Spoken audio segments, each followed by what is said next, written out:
Um, just in terms of Ukraine, my concern is that when you equate these two uh, powers at the negotiating table, it does seem to diminish the fact that Russia was the aggressor and having been there 5 times since the war started, stood at Bucha uh, at the mass grave and heard accounts of rape and murder and the kidnapping of kids. I just don't hear the administration talking about holding Putin accountable for these things as part of these discussions.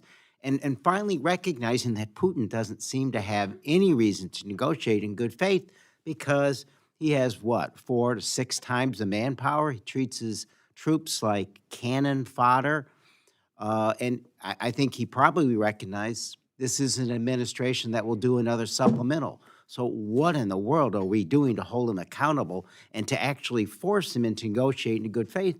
And again, not rewarding him with de facto land that he currently occupies. And what is it? We're punishing him that he can't have additional land? So what is it we are doing to actually hold him accountable and force him to negotiate in good faith beyond really stern tweets? Yeah, on the second point, those are the details that would have to be worked out in any negotiation. And as I said, he'll have to make concessions, and so will the Ukrainian side. I don't know what those are. We're not going to predetermine what those are. That's why we want him to enter into direct negotiations. We honestly continue to believe we're open to any peace deal, but we think it's very difficult to enter peace negotiations without a ceasefire because something blows up somewhere, some attack happens in the interim, and the negotiations fall apart. On your first question, listen, I sense, and I think we all do, what you're arguing here, okay, about the imbalance in the relationship, by who's the invasion, things of that nature. But the bottom line is this war's been going on for 3 years, and there was no end in sight. And the only way you can end it is you got to be able to bring both sides to the table. And we feel like the president, we know the president was in a unique position to be able to bring both sides to a table and be able to talk to both sides.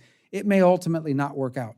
It may ultimately not work out, but we have to at least try to make it work. And I think it's the same position, for example, the Vatican has adopted. There's a lot of pressure on the Vatican to condemn the Russians for their, but the way the Vatican has viewed it is unless we're able to talk to both sides, we have no hope whatsoever of trying to force a negotiation. There's no impetus on Putin to do anything. He won't do anything, and he will be rewarded. This is more like Chamberlain than someone who's trying to win a Nobel Peace Prize. Chamberlain didn't win a Nobel Peace Prize conceding this and saying, well, this war could be going on for a long time. FDR didn't say, this war's been going on a long time. You know, we're not going to engage and involve. We're just going to see if both sides can work this out. Aggressors like a tyrant like Putin aren't going to listen to goodwill. Well, I understand. I think the goal here is to reach a ceasefire so they can negotiate a broader deal that's fair and, frankly, sustainable. If it's an unsustainable peace, meaning if it's an unfair, unbalanced peace, it won't be sustainable. And our goal is to get them to that point. I hope we're successful because the alternative is more people will die. I agree.